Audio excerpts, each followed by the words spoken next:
The war in the Middle East marches inexorably on, and it has created quite the conundrum for some on the progressive left. Some who feel the need to defend a designated terror group that is engaged in murder, kidnapping, and, well, an act of terror.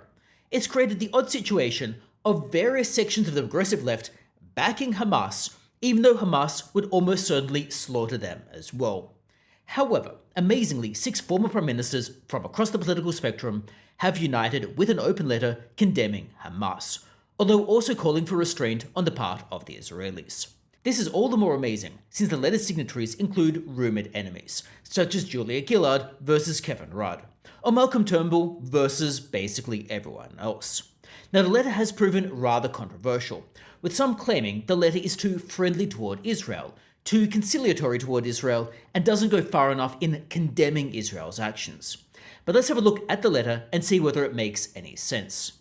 So the letter starts off saying, "Whatever is happening elsewhere in the world, there is no place in our country for racial or religious hatred, and there is no more tenaciously evil race hatred than anti-Semitism." So let's stop there with that paragraph. Under Section 18C of the Racial Discrimination Act, it would actually forbid things such as anti-Semitism. Now, of course, Section 18C is rather unevenly enforced, and has come in for its own critics. But in this situation, you would think there should be some penalties under Section 18C for some of the anti-Semitism that has gone on, particularly at some of the rallies. And in any case, continuing on, our Australian Jewish community, directly affected by the terrible crimes of Hamas, not only has to endure loss and suffering of their families in Israel, but now sees these events being used by some to spread ancient hatreds, which have inflicted so much suffering on the Jewish people for thousands of years. No complaint or concern about international affairs justifies hate speech against any Australian, or any Australian community. And again, that is accurate, because if the person is a Jewish person in Australia, well, they are clearly not in Israel, and therefore whatever Israel is doing is largely irrelevant in that respect. It would be like blaming an American in Australia for them having a president you don't happen to like. It's obviously absurd to blame a Jewish person in Australia for any alleged actions of Israel, much like it would be absurd to blame a Palestinian person in Australia for any actions of Hamas. What one needs to judge is the actions of that individual, and therefore we shouldn't just be stereotyping people or committing hate speech against any particular person or any particular group. Continuing on, they state, "We believe we speak for the vast majority of Australians of all faiths and of none when we say we stand in solidarity with the Jewish Australians at this time." Now, I'm not actually confident they do speak for the vast majority of Australians, probably a majority, but looking at some of these protests, I'm not sure the protesters would actually agree with these former prime ministers. Nevertheless, they state, "Likewise, we stand too with the Australian Palestinian community, whose families are dying and suffering in this terrible conflict. They too deserve our love and support." So far it appears to be rather balanced. They've said going around murdering and killing innocent civilians is probably not something that people should be doing. War crimes probably should be condemned. Crimes against humanity should be condemned. That would appear to be a rather moderate position, you would think. They also state specifically on Hamas's attacks, "We condemn the cruel and murderous attack on Israeli families by Hamas on October 7th. After raining thousands of rockets down on Israel, Hamas terrorists invaded Israel and kidnapped and murdered 1,400 Israelis. Young and old, women and men, children, not even babies, were spared. It was the single largest massacre of Jewish people since the Holocaust, and its grotesque cruelty and violence was comparable to that of ISIS. We call for the unconditional release of all hostages taken by Hamas." The Hamas terrorists sought to horrify and intimidate the people of Israel, shaking the nation's faith in its technology, its military, and its government. But they sought also to provoke Israel into a reaction that would kill countless innocent civilians in Gaza. The Hamas terrorists have no more interest in the safety of Palestinians than they do of Israelis. So let's analyze this bit. So those 1,400 civilians in Israel that were murdered, kidnapped, or otherwise tortured, well, those actions clearly need to be condemned. After all, it should not be controversial to condemn beheading babies.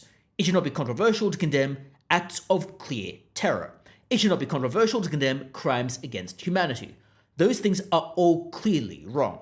And even if Israel and Palestine were at war, so to speak, those actions would still be wrong. They would be blatant, outright war crimes. They would be illegal to go around killing, particularly targeted killing, of civilians such as been done. It could even be outright illegal to go and kill an off-duty military person or a reservist, as Hamas would have done. Clearly, in this case, Hamas committed illegal acts, whether or not one defines them as being at war or otherwise. It was clearly outright illegal, and therefore it should be condemned. It also is not comparable or in any way equivalent to Israel's response.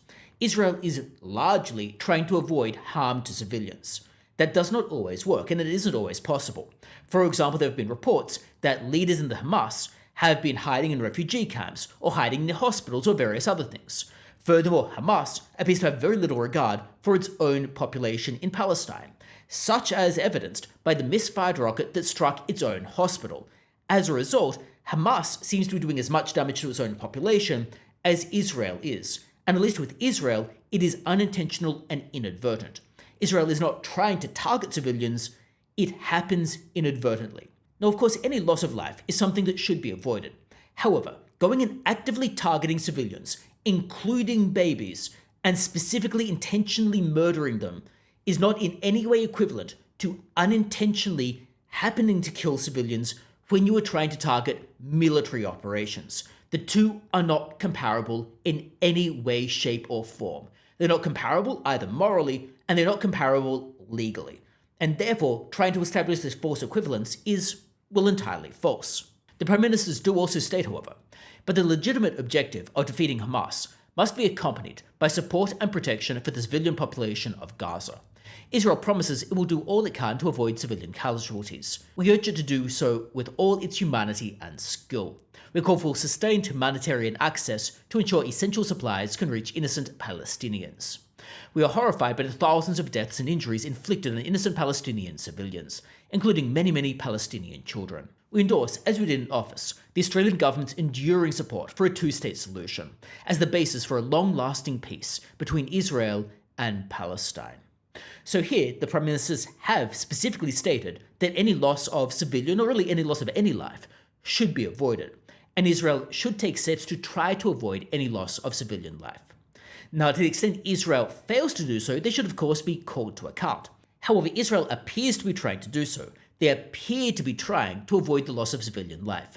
It appears to be Hamas that has a disregard for civilian life, firing rockets over places like hospitals, which enables those rockets to misfire and then hit those hospitals, using its own civilians as human shields.